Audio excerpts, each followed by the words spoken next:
नमस्कार, मी अशोक मुरुमकर. काय सांगता मध्ये आपलं स्वागत. आगामी जिल्हा परिषद निवडणुकीसाठी चिकलठाणचे माजी सरपंच चंदूकाका सरडे यांनी उमेदवारीसाठी प्रयत्न सुरू केलेले आहेत आणि कोणत्याही परिस्थितीत ते चिकलठाण जिल्हा परिषद गटातून निवडणूक लढणार आहेत. माजी आमदार संजय मामा शिंदे यांचे ते समर्थक आहेत.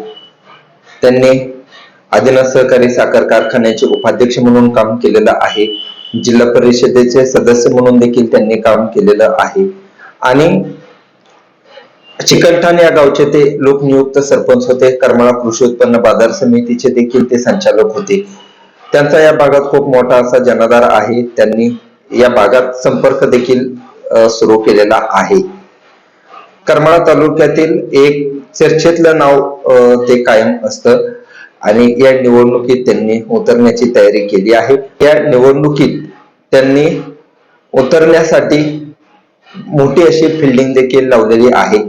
गेल्या काही दिवसात ते शिंदे गट सोडतील अशी एक चर्चा होती. मात्र कोणत्याही परिस्थितीत मी संजय मामांना सोडणार नाही. संजय मामा हे एकदा जर बळ दिलं तर ते कायमस्वरूपी बळ देतात असं त्यांनी स्पष्टपणे सांगितलेलं आहे. मात्र मी या निवडणुकीत उतरण्यासाठी सज्ज आहे. माझ्याबद्दल कोणी काही जरी अफवा पसरवल्या तरी देखील मी शिंदे गटाला सोडणार नाही असं देखील त्यांनी स्पष्टपणे सांगितलेलं आहे. करमाळा तालुक्यात शिंदे गट वाढत आहे आणि या शिंदे गटाच्या माध्यमातून येणाऱ्या निवडणुकीत देखील आपल्याला उतरायचं आहे. या दृष्टीनं त्यांनी चिकलठाण गटातील जे काही गावं आहेत तेथे त्यांनी संपर्क दौरे सुरू केलेले आहेत. मोठा जनाधार असलेले नेते म्हणून शिंदे गटात त्यांची ओळख आहे आणि या दृष्टीनं त्यांनी देखील प्रयत्न सुरू केलेले आहेत. चिकलठाण गटात नेमकं विरोधी गटाकडून कोण उभा राहणार अशा देखील चर्चा आहेत. माजी आमदार जयवंतरावजी जगताप यांचे चिरंजीव शंभूराजे जगताप यांचं देखील नाव येथे चर्चेत आहे. याबरोबर चिकलठाणच्या सरपंच धनश्री गलांडे यांचे देखील पती या निवडणुकीत उतरतील अशी एक चर्चा आहे. मात्र ते या निवडणुकीत उतरतील का? विकास गलांडे असं त्यांचं नाव आहे.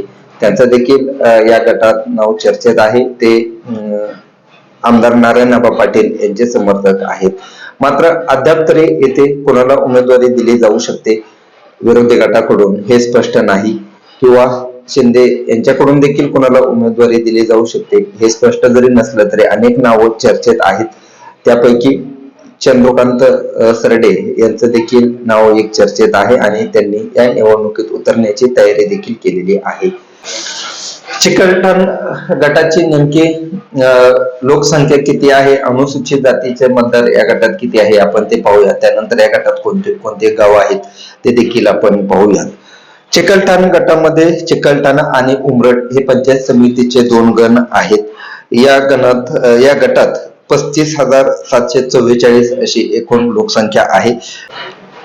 यामध्ये अनुसूचित जातीची 5,106 व अनुसूचित जमातीची लोकसंख्या 589 अशी आहे.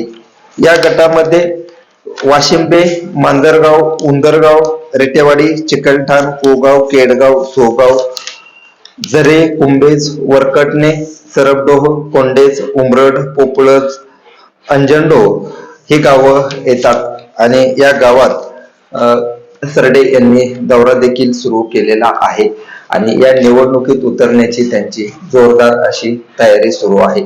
गेल्या काही दिवसांपूर्वी त्यांनी या निवडणुकीच्या पार्श्वभूमीवरती उमेदवारी मिळावी यासाठी वाढदिवसानिमित्त मोठा कार्यक्रम देखील ठेवलेला होता.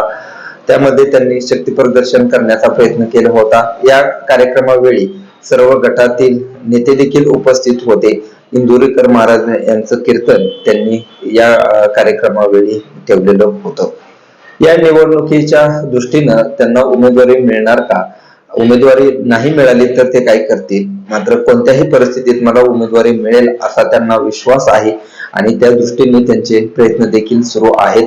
मात्र त्यांच्याबद्दल गेल्या काही दिवसापासून ज्या चर्चा केल्या जात होत्या त्या मात्र माझ्याबद्दल चर्चा केल्या जातात कारण मी तेवढा जनमतातला आहे असं देखील त्यांनी सांगितलेलं आहे. मी कोणत्याही परिस्थितीत शिंदे यांची साथ सोडणार नाही. मला उमेदवारी हवी आहे. मी या गटातून निवडणूक लढण्यासाठी इच्छुक आहे आणि मामांच्या आदेशानुसार मी काम देखील करत आहे असं त्यांनी सांगितलेलं आहे. विकास काम आणि जनसंपर्क या जोरावरतीच मी या निवडणुकीत उतरणार आहे.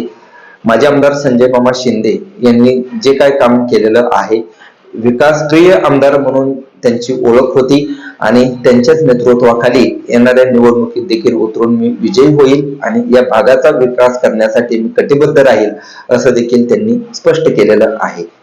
हा व्हिडिओ तुम्हाला नेमका कसा वाटला मला कमेंट बॉक्स मध्ये सांगा. धन्यवाद.